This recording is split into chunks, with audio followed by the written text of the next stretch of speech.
and welcome to Baking with Chickens. I'm Christina, your host, and this is the show where I bake using eggs from my backyard chickens, who also moonlight as squirrel chasers. That is Snozzberry chasing off a little squirrel who was just trying to get a little drink of water. So chickens are fierce, fierce, fierce little creatures, and they take no guff. And then that's Dude, who's just tardy to the party because he lets the ladies do the work. Typical. Today, I am making a pineapple meringue tart.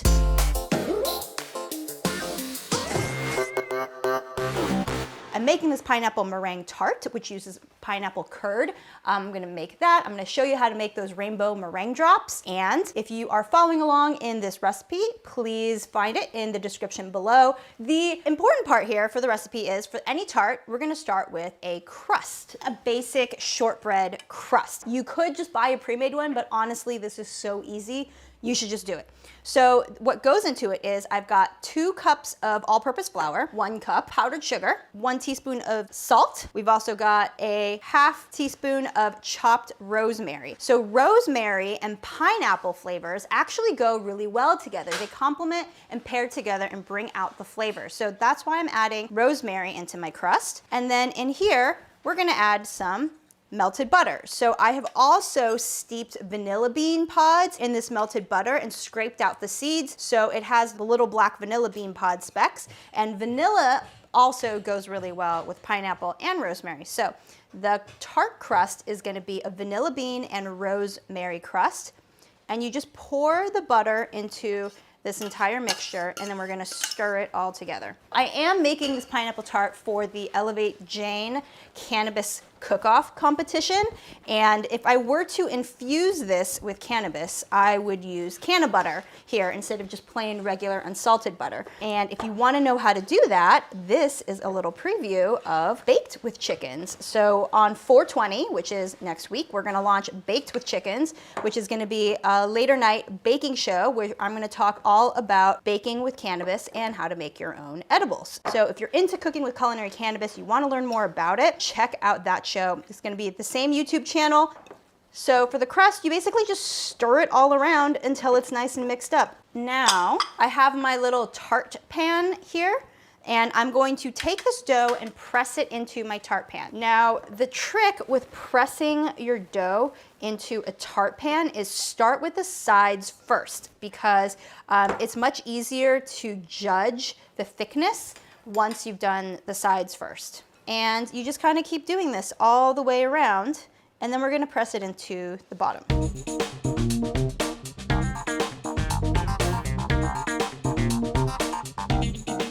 So now I've got all the sides pressed in, right? So now I'm gonna press it into the bottom, and it's kind of the same thing. Just grab a bunch of dough, stuff it on the bottom, and just keep pressing until it feels good. So you don't want it to be too thick, because if it's too thick, then you're not gonna have room for your filling. It's gonna not taste balanced. So thinner is better, but not too thin. And when you do the sides first and the bottom last, you get a better idea of how much you're placing. Once I press it all in, I use my fingers to smooth it all. So while I continue doing this, we are not gonna be going up for a chicken coop tour today, but we do have a little segment with Mr. Dude that we wanna show you. So say hi to Dude while I finish pressing in all of this dough. Hey, what's up guys? I'm up at the chicken coop and I just wanted to introduce you guys to Dude. So Dude is a Polish rooster. We adopted him around Christmas time from the LA shelters. Look at this guy. There's so many rescue roosters that need homes that are in the shelter, so we figured if we can give him a home, why not? And we saw him and he was so cute, we couldn't resist. Oh, he wanted me to tell you that when we got him from the shelter, he was covered in lice.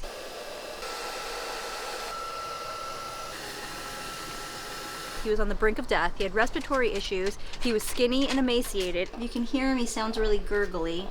And that's really bad for a chicken because that means they have a respiratory illness. There you go. There you go. And we saved his life. Isn't that right? Yeah.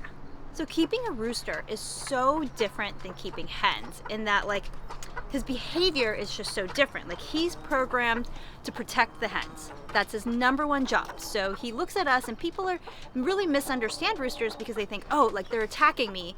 And yes, but he's doing his job. He's doing his job by protecting the hens and taking care of things. So it's just really understanding them. And when he's not around his hens, he's very cuddly and very sweet, as you can see, whenever I can catch him. He's a Polish. So Polish is a breed of rooster that is known for this crest. So he's got this puffy feather hair situation thing going on that I like to play with, and I don't think he likes it, but actually no, he kind of does. So he actually does like it because he falls asleep whenever I pet him. So he's very cuddly and very sweet. And if you're interested in adopting a rooster, actually, like, roosters can make really great house pets. So a lot of the laws say you can't keep roosters outside because of the noise for neighbors, but you could keep them inside, and then roosters generally won't attack you if they don't have any hens to protect. There's nice roos, there's different kinds, and there's plenty of resources out there. So highly recommend it. When we first got chickens, I was very adamant and anti-rooster, and I was like, no, we're never getting a rooster. They're gonna be too loud. We're not gonna get them.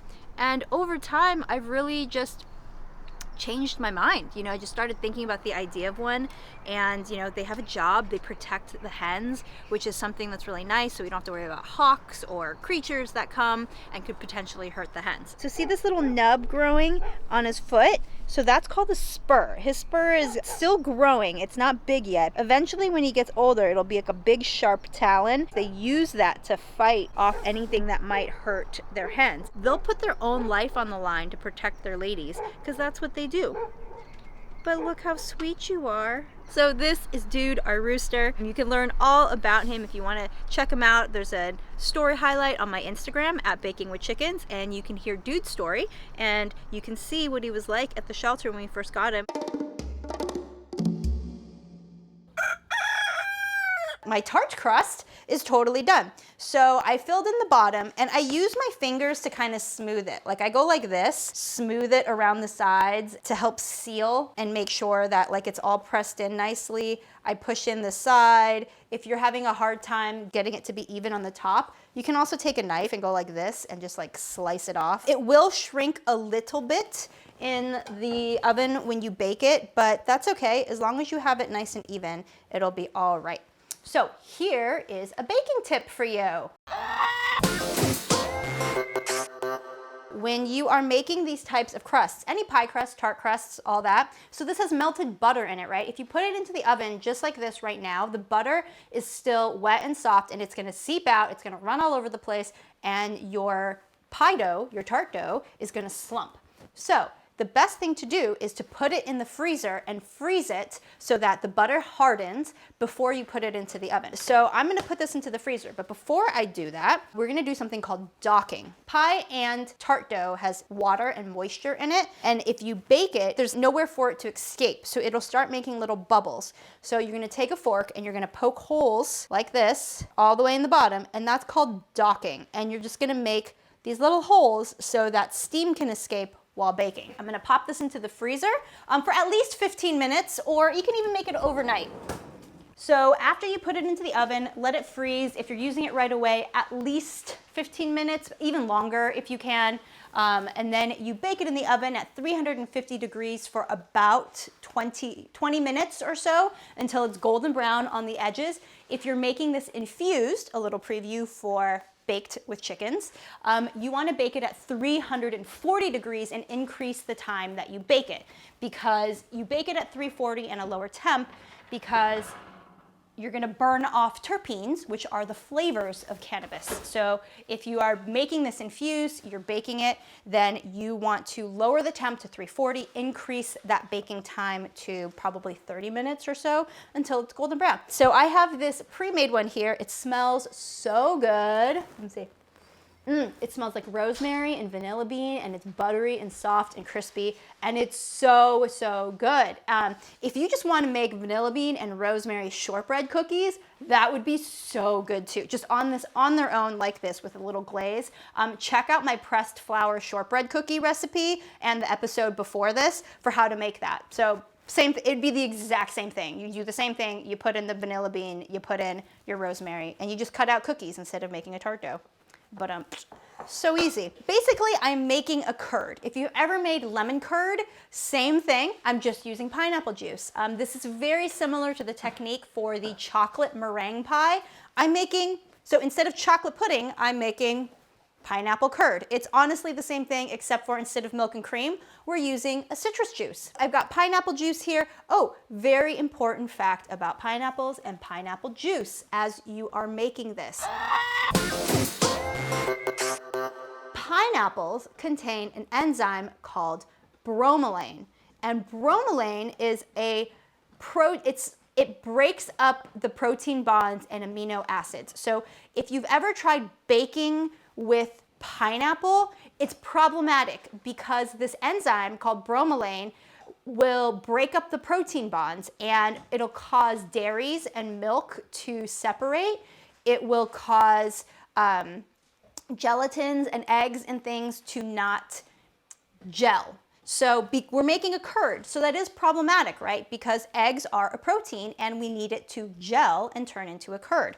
So if you're making this recipe, make sure you get canned pineapple juice or any pasteurized pineapple juice. So we live in America and everything that you can buy in a store is generally pasteurized within an inch of its life. Pasteurized means it's been heated to cook and kill off any bacteria.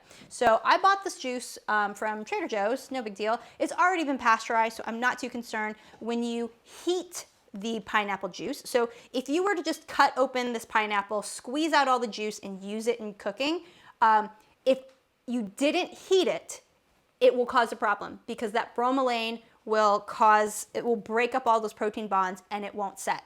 But if you use a pasteurized or canned, or all you have to do is boil it. So you just get your pineapple juice, boil it to neutralize that bromelain, and then you can use it, no problem. There's your nerdy pineapple fact for you. For this curd, it's basically 1 cup of sugar, a 1/3 cup of cornstarch into the pan,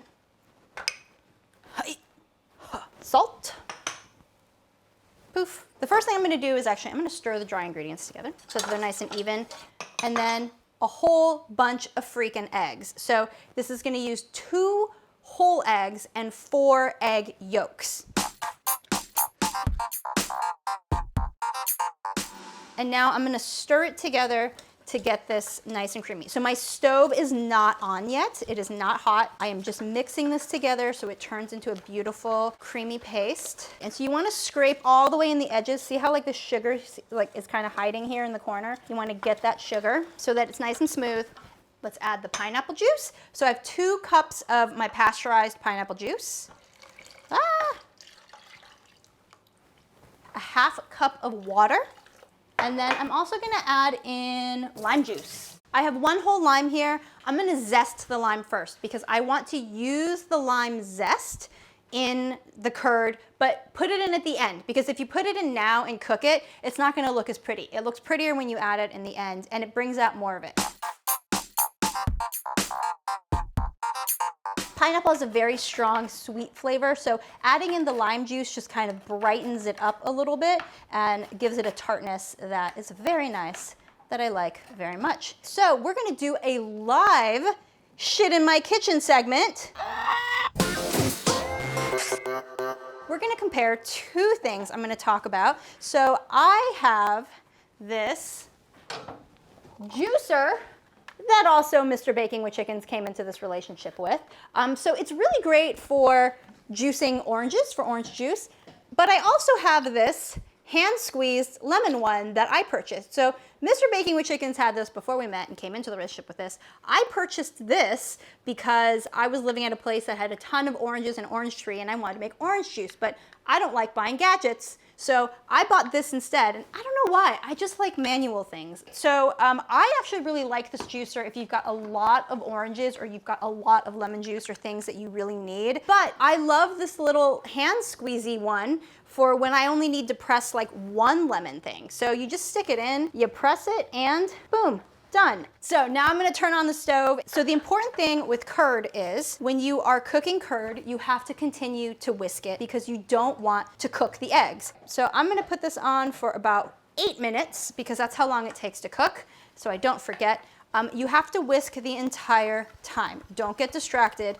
And I mean, my arm doesn't really hurt. I mean, a little bit of whisking just so things don't burn and cook on the side. So you're gonna watch, I'm gonna show you and you're gonna watch this liquid turn from this like foamy, very liquidy consistency, and it'll like turn into pudding right before your eyes and you'll see it. So right about at minute 4 is when you're gonna see and feel it turn from foamy water into a curd pudding. Because I've got eggs and liquid and cornstarch and sugar, we're trying to get them all to meld together, right? So remember what I said about pineapple juice is very acidic. And it has bromelain in it, which wants to break apart those amino acids and those proteins. So we're basically using cornstarch, eggs, and egg yolks to be the binder to make it thick and creamy. So you don't want to do it too hot, because if you do it too hot, you're going to burn all of the stuff on the side of your pan, and you're going to have chunky curd, and we don't want chunky curd. When you're making curd, you're trying to convince liquids and sugars and eggs and butter to all be friends, and you just got to keep on whisking. It's a lot like emulsifying. We're trying to get all of these things to stick and stay together without breaking apart. This is very foamy, right? So see how like it's just foamy liquid? It's going to start turning into a pudding, and it happens pretty quickly. As soon as it happens, you'll know. And the foam will start to subside and it'll start turning like thick. All right, here it is. You can feel it starting to thicken, but like it's still foamy and it's gonna start bubbling like lava. See this? So as soon as it starts bubbling, turn it down a tiny bit and then keep going for another 3 minutes on the stove. So pineapple curd is different than lemon curd, where like lemon is very tart, but pineapple juice is already really sweet. So I cut down the sugar a bit, and also I increased the amount of juice. So there is 2 cups of pineapple juice and a half cup of water. Now, if you want a lighter pineapple flavor, you just change that consistency. So like it could be 1.5 cups of pineapple juice to 1 cup of water, right? So you just need equivalent amounts of liquid and you just kind of change it up to the flavor that you like. But the first time I made it, I used 1 cup of water and 1.5 cups of pineapple juice, and I felt that the pineapple flavor was too light. I wanted it stronger, so that's why I bumped it up. All right, so you see this is turning into a nice, beautiful pudding. So the reason why that even though this is thickened, I'm gonna continue to cook it is because we're gonna continue to let it bubble and cook to cook off those egg proteins in your curd. And it'll help get it to thicken and solidify. And then the cool thing about curd is once you make it, you can put it into little jars, airtight jars, seal it, and pop it in the fridge, and they'll keep for like up to 4 weeks, and you can use it in all sorts of things. Ooh, look at that. Okay. Look at that egg timer. All done. All right, so once this is done, we're gonna take it off the heat. Let me push this aside. I'm gonna take it off the heat, and now we continue to whisk for another 5 minutes. Next step after this is you're gonna put in cold butter and the lime zest. So cold butter is helpful because it will help cool down the curd. I only need like a tablespoon or 2. I've got a chunk here, boop, and it'll melt in here. Once it's kind of cooled a bit and not as hot, you're gonna add the lime zest. If you add the lime zest at the beginning while it's cooking and too hot, it's just gonna get really yucky and it's not gonna look as pretty. The fun and the pretty part about this pineapple curd is that it has these pretty flecks of green in the curd. So this is looking really good, and now I'm gonna pour it into my crust. If you're putting in hot curd, it's gonna make your top nice and smooth. You basically just pour it in. Look at that, pretty-ish. There's gonna be a lot of curd left over. And the reason why is because honestly, it sort of depends on what size tart pan you have. This rectangular one is smaller and it has a lot less. If you're using an 11-inch round, you're gonna have a lot more. There you go, look at that. So I'm gonna use this to kind of scrape it and make it nice and smooth.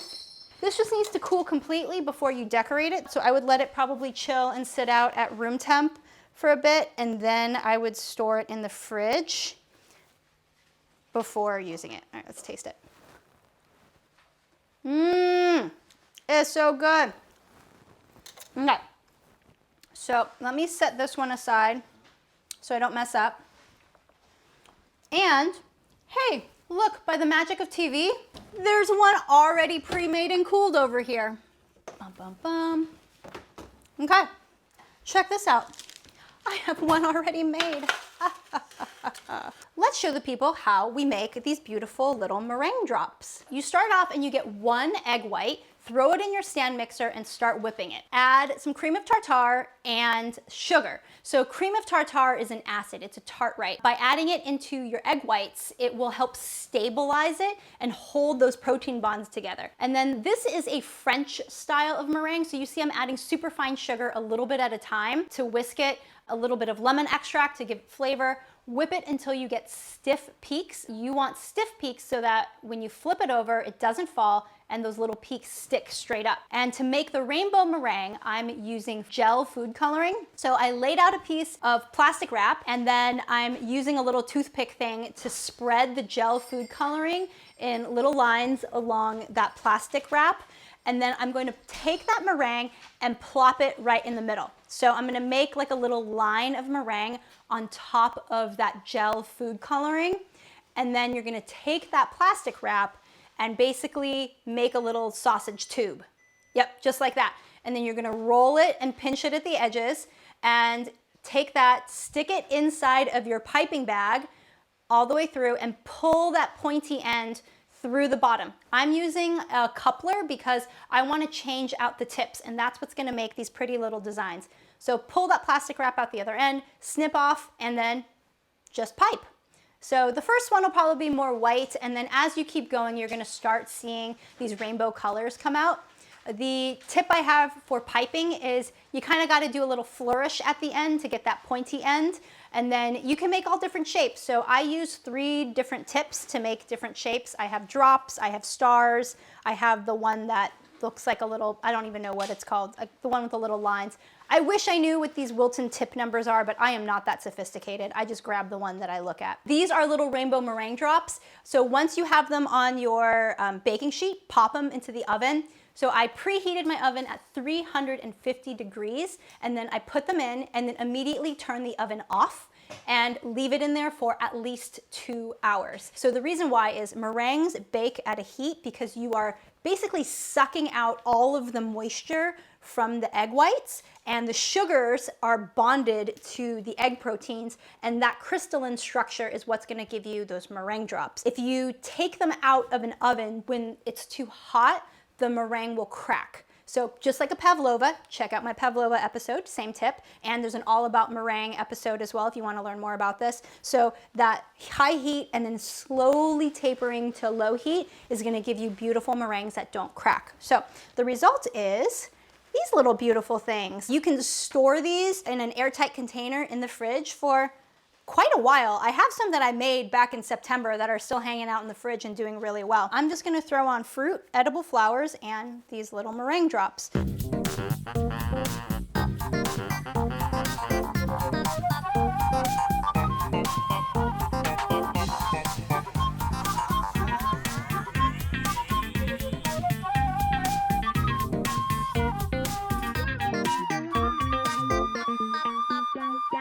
This is pineapple curd tart with rainbow meringue drops. Voila. Ooh, should we taste it?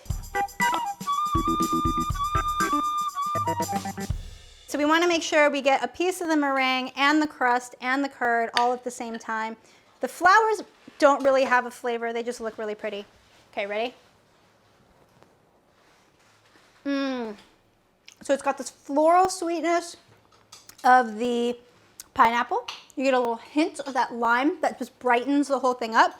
And then if you look in the crust, it's got that rosemary and vanilla. Again, rosemary and vanilla flavors pair extremely well with pineapple. It is so good, you guys. This is like a lemon meringue pie went on a tropical vacation and it's drinking one of those fancy tropical drinks with lots of fruit on top. So on that note, Happy Sunday, everybody. Thank you for joining another live episode of Baking with Chickens. You guys are amazing and wonderful, and bok bok bake. And I'm wearing my shark dress because shark dress, ooh ha ha.